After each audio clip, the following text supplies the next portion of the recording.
नमस्कार, सुप्रभात। स्वागत आप सभी का सब रंग कार्यक्रम में। मित्रों, आज 5 बातें आप लोगों के लिए लेकर के आया हूं, जिन 5 बातों को जीवन से निकाल दें तभी जीवन में सफलता प्राप्त हो सकती है, जो बहुत बहुत काम की हैं मित्रों, और जिन पर हमारा ध्यान कई बार नहीं जाता है। पहली बात है कि लोग क्या कहेंगे। सबसे बड़ा रोग, क्या कहेंगे लोग। सचमुच ये बात हमारे पैरों को बांध देते हैं, हमें आगे नहीं बढ़ने देते। हम जो करना चाहते हैं वो नहीं कर पाते, क्योंकि हम ये सोचते हैं कि यदि ये करूँगा लोग क्या कहेंगे। लोगों का काम तो है ही कहना, कुछ ना कुछ तो वो कहेंगे ही कहेंगे। वो कहते हैं ना कि एक बार बाजार से पिता पुत्र एक गधा लेकर आ रहे थे। बेटा बैठा था गधे पे, पिताजी चल रहे थे। लोगों ने कहा, कैसा बेटा है? पिताजी चल रहे हैं और ये गधे पे बैठा है। बेटा उतर गया, पिताजी बैठ गए। कुछ आगे चले तो लोग कहने लगे, कैसा पिताजी है? बेटा चल रहा है पैदल और ये गधे पे बैठा हुआ है। अब दोनों उतर के चलने लगे। कुछ आगे चले, लोगों ने कहा कि कैसे मूर्ख लोग हैं, गधा है पास में फिर भी दोनों नीचे पैदल चल रहे हैं। अब दोनों गधे पे बैठ गए। आगे चले, लोगों ने कहा कि कैसे निर्दयी लोग हैं, बेचारे गधे पे थोड़ा भी रहम नहीं कर रहे हैं, 2-2 लोग बैठे हुए हैं इसके ऊपर। अब उन्होंने कहा कि अब क्या किया जाए। वो खुद ही गधे को अपने कंधे पे उठा के चलने लगे। तो कहने का भाव है मित्रों, लोग कुछ ना कुछ तो कहेंगे ही। हमें अपने जीवन में जो करना है, जो हमने ध्येय निश्चित किया है, उसकी ओर बढ़ते चलें, क्योंकि यदि इस बात में अटक गए कि लोग क्या कहेंगे तो हम कुछ भी नहीं कर पाएंगे। इस पहली बात के साथ लिए चलता हूँ आपको सुवाक्य की ओर। सुनते हैं आज का सुंदर सुवाक्य। ओम शांति। कहते हैं, लोग आपके बारे में क्या सोच रहे हैं, ये सोचना आपका काम नहीं है, क्योंकि यदि आप उनका काम करेंगे तो आपका काम कौन करेगा। जीवन में कभी कभी हम ऐसी परिस्थितियों में फंस जाते हैं जब हम कुछ नया करना चाहते हैं परंतु कर नहीं पाते, क्योंकि हम सभी कहीं ना कहीं परंपराओं से बंधे हुए होते हैं जिन्हें हम तोड़ना नहीं चाहते। और रह रह कर मन में एक ही प्रश्न आता है कि लोग क्या कहेंगे। परंतु सोचने का विषय ये है कि ये लोग हैं कौन। जब हमारी जिंदगी में कोई विपत्ति आती है तब ये लोग कहाँ होते हैं? क्या ये लोग हमें मदद करते हैं या अपने जीवन की समस्या को हमें स्वयं ही हल करना पड़ता है? यदि जीवन में आप जीना चाहते हैं तो इन लोगों की परवाह करना छोड़ें। बस ये तय करें कि शुभ क्या है और अशुभ क्या है। और यदि आपका कार्य शुभ है परंतु परंपरा के विरुद्ध भी है तो आप उसके लिए संघर्ष करें। बस इस बात का ध्यान रखें कि आपका शुभ कार्य किसी का दिल ना दुखाए। तो अपने जीवन में आप लोगों की परवाह ना करें, अपने शुभ कार्य पर अपना पूरा ध्यान केंद्रित करें। आपके जीवन में हर कार्य अपने आप शुभ हो जाएगा। ओम शांति। दूसरी बात मित्रों, जो हमें आगे नहीं बढ़ने देती, सफल नहीं होने देती, वो ये है कि हम कहते हैं मेरी तो किस्मत ही खराब है। आमतौर पे आपने लोगों को ये कहते हुए सुना होगा, क्या करूं, मेरी तो किस्मत ही खराब है, जो भी करता हूं वहां मुझे असफलता ही हाथ लगती है। वास्तव में किस्मत खराब नहीं होती, लेकिन हम सोच सोच कर खराब कर लेते हैं, या अपने सबकॉन्शियस में हमने गहराई से भर दिया है कि मेरी किस्मत ही खराब है। विचार करके देखें, यदि बार बार आप ये दोहराते रहते हैं या दूसरों से ये बात कहते रहते हैं तो किस्मत तो खराब होनी ही है ना।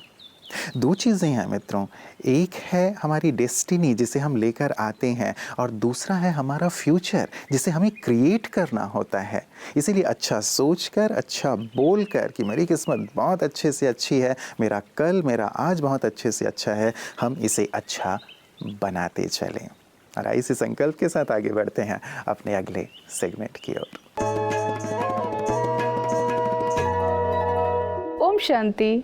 तो सबरंग के आज के इस एपिसोड में हम आज उन बहनों से बात करना चाहते हैं जो खास करके 15 से 45 वर्ग, जिसे हम रिप्रोडक्टिव एज ग्रुप कहते हैं, क्योंकि ये ग्रुप कितना इम्पोर्टेंट है। यही समय है, यही उम्र है जब हमारी गृहस्थी भी बस रही होती है, लेकिन इसी उम्र में कितनी सारी तरह की चीज़ें भी हम फेस करते हैं, स्पेशली इमोशनल लेवल पे। और हार्मोनल इम्बैलेंस जो कितना ना कॉमन हो गया है, तो इसको कैसे फेस करें? देखिए, यदि आपको आपका मासिक नियमित रूप से नहीं आता है तो आप अपने नियरेस्ट गायनेकोलॉजिस्ट से मिले, अपने हार्मोन के टेस्ट कराएं। और एक बात बहुत ज़रूरी है, हम बहुत आसानी से कह देते हैं कि मेरा हार्मोनल इम्बैलेंस है ना, इसलिए मुझे अच्छा नहीं लग रहा है। तो यहाँ ये समझना बहुत ज़रूरी है कि मैं एक चैतन्य शक्ति हूँ और ये मेरा शरीर है, मैं आत्मा हूँ और इसे कंट्रोल करती हूँ। तो जब हम राज योगा मेडिटेशन के थ्रू ये सीख लेते हैं तो हमें ये पता चल जाता है कि ज़रूर हमारा हार्मोनल इम्बैलेंस आया है, लेकिन मैं इसे कंट्रोल कर सकती हूँ क्योंकि मैं आत्मा मालिक हूँ। और जब हम इस मेडिटेशन के थ्रू अपने मन को शांत करते हैं तो हमारे ब्रेन से वो सारे हैप्पी हार्मोन्स, न्यूरोट्रांसमीटर्स रिलीज़ होने लगते हैं जिन्हें हमारे शरीर को भी ज़रूरत है और हमारे मन को ज़रूरत है। तो तन और मन दोनों को स्वस्थ रखने के लिए हम मेडिटेशन सीखें। हार्मोन यानी हार्मोनी, हमारा हार्मोन ही बैलेंस नहीं होगा तो घर में हार्मोनी कैसी होगी? क्योंकि होता है ना, ये हमारा इमोशनल आउटबर्स्ट जब घर के लोग नहीं समझते हैं तो फिर क्या होता है? डिसहार्मोनी होती है। तो अपने हार्मोन को बैलेंस करने के लिए ज़रूर आप अपने डॉक्टर से मिलें, लेकिन साथ साथ स्वयं को पहचानें। राजयोग मेडिटेशन के थ्रू परमात्मा से कनेक्ट हो तो देखिए सब बैलेंस हो जाएगा। ओम शांति। धन्यवाद। तीसरी बात मित्रों जो हमें आगे नहीं बढ़ने देती या सफल नहीं होने देती वो ये कि मेरे पास समय नहीं है। कई बार लोग अच्छी चीज़ों के लिए भी वक्त नहीं निकालते। जो चीज़ें उन्हें सीखनी चाहिए, जिन कलाओं का, जिन योग्यताओं का विकास करना चाहिए या फिर स्व उन्नति के लिए, आध्यात्मिक चिंतन के लिए यदि वक्त नहीं निकालते तो जैसे अपने जीवन में आगे बढ़ने से खुद को ही रोक देते हैं। यदि हम अपने विशिष्ट जनों को या शिखर पुरुषों को देखें तो वो हर उस चीज़ के लिए वक्त nikalते हैं जो उन्हें अंदर से विकसित करते हैं, अंदर से प्रकाशित करते हैं। और आध्यात्म एक ऐसा साधन है, एक ऐसा सुंदर माध्यम है जो अंदर से हमें निखारता है, तराशता है और शिखर की ओर लिए चलता है। यदि इसके लिए भी हम थोड़ा वक्त नहीं निकालेंगे तो जीवन में शिखर पर कैसे पहुँचेंगे? हमारे विशिष्ट जन प्रतिदिन अपने सुंदर अनुभव में ये बात अवश्य साझा करते हैं कि आध्यात्म, नैतिकता हमारे जीवन के लिए कितना आवश्यक है। आइए देखते हैं कि आज हमारे साथ विशिष्ट जन की बातें विशेष में कौन से विशेष अतिथि हैं।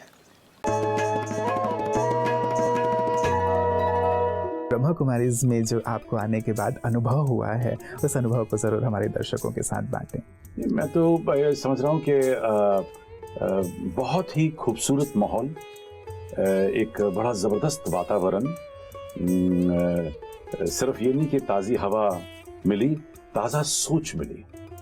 और सबसे ज़्यादा जो इम्पोर्टेंट चीज़ मैंने देखी, मुझे पहली दफ़ा ये देखने को मिला कि जितने भी लोगों को मैं मिला और जितने भी लोगों को मैंने देखा, उनमें एक पॉजिटिव एनर्जी थी और जो देने की भावना। People are ready to sacrifice, people are ready to pass on. ज्ञान से शुरू होकर और ध्यान तक हर चीज आदमी वहां देने को तैयार है। तो ऐसा लग रहा था कि कितना मीठा माहौल था।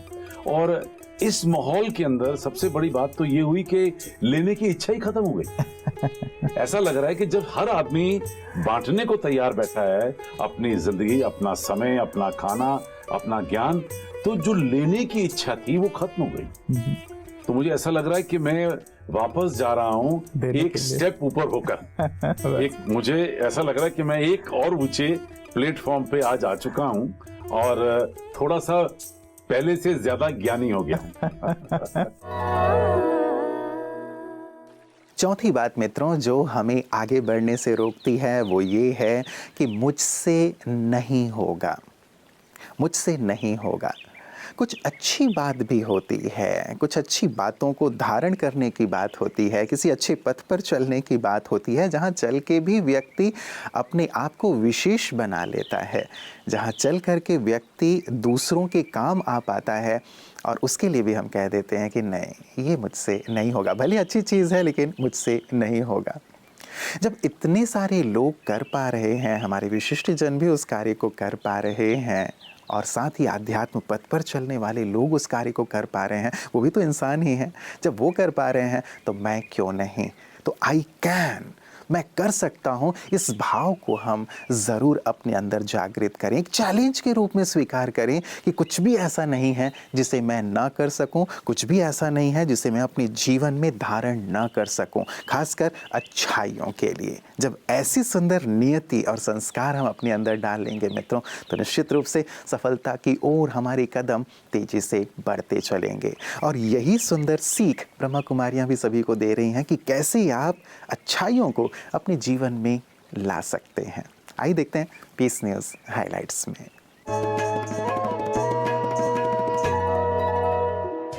ब्रह्मा कुमारी संस्था सभी व्यवसायों के लोगों को अपने जीवन की विभिन्न समस्याओं को समाप्त करने के लिए आध्यात्मिक तौर पर शिक्षित करती है। अपने विशेष राज्यों की जीवन शैली के ज्ञान को ब्रह्मा कुमारीज 7 दिवसीय कोर्स के रूप में प्रस्तुत करती है। इस पाठ्यक्रम में स्वयं और परमात्मा की सत्य पहचान, कर्म की गति, सृष्टि चक्र का ज्ञान और जीवन को फरिश्ते जैसा हल्का बनाने की कला सिखाई जाती है। बोरीवली मुंबई स्थित प्रसिद्ध विमानन प्रशिक्षण संगठन स्काईलाइन एविएशन क्लब के छात्रों को भी बोरीवली की ब्रह्मा कुमारीज ने अपने प्रभु उपवन सेवा केंद्र पर 7 दिवसीय राज्यों कोर्स करवाया। ब्रह्मा कुमारीज बोरीवली उपक्षेत्र प्रभारी बीके दिव्य प्रभा और राज्योग शिक्षिका बीके संगीता और बीके कविता ने इस शिविर का कुशल संचालन किया। कार्यक्रम में स्काईलाइन एविएशन क्लब के प्रेसिडेंट कैप्टन अमृत मानेक भी उपस्थित रहे। सभी उपस्थित छात्रों ने कोर्स के बाद एकाग्रता में वृद्धि, दिन के दौरान बेहतर ऊर्जा, सकारात्मक वाइब्रेशंस का अनुभव जैसे अनोखे अनुभव साझा किए। पाठ्यक्रम पूरा करने पर सभी को पूर्णता का प्रमाण पत्र दिया गया। साथ ही सभी ने ये पढ़ाई आगे जारी रखने की रुचि भी व्यक्त की।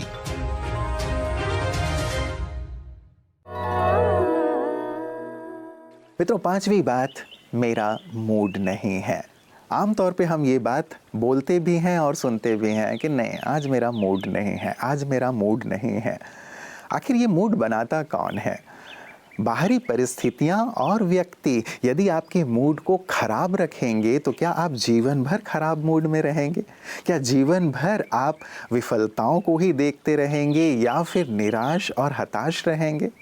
आप अपने मूड के मालिक बन जाइए। क्या हमारा मूड हमेशा ही अच्छा नहीं रह सकता? हम खुश नहीं रह सकते, संतुष्ट नहीं रह सकते, पॉजिटिव नहीं रह सकते? यदि हम अपने मूड को ऐसे नियंत्रित कर लें कि ये मेरे हाथ में है कि मैं हमेशा आगे की ओर देखूंगा, लक्ष्य की ओर बढ़ूंगा, चाहे व्यक्ति परिस्थिति कुछ भी कर लें, लेकिन मेरे मूड को डिस्टर्ब नहीं कर सकते। विचार कीजिएगा मित्रों, ये बहुत महत्वपूर्ण है, क्योंकि यदि ये 5 बातें जिनकी आज हमने चर्चा की यदि हमारे जीवन में होंगे तो असफलता निश्चित रूप से हमारे इर्द गिर्द घूमती रहेगी।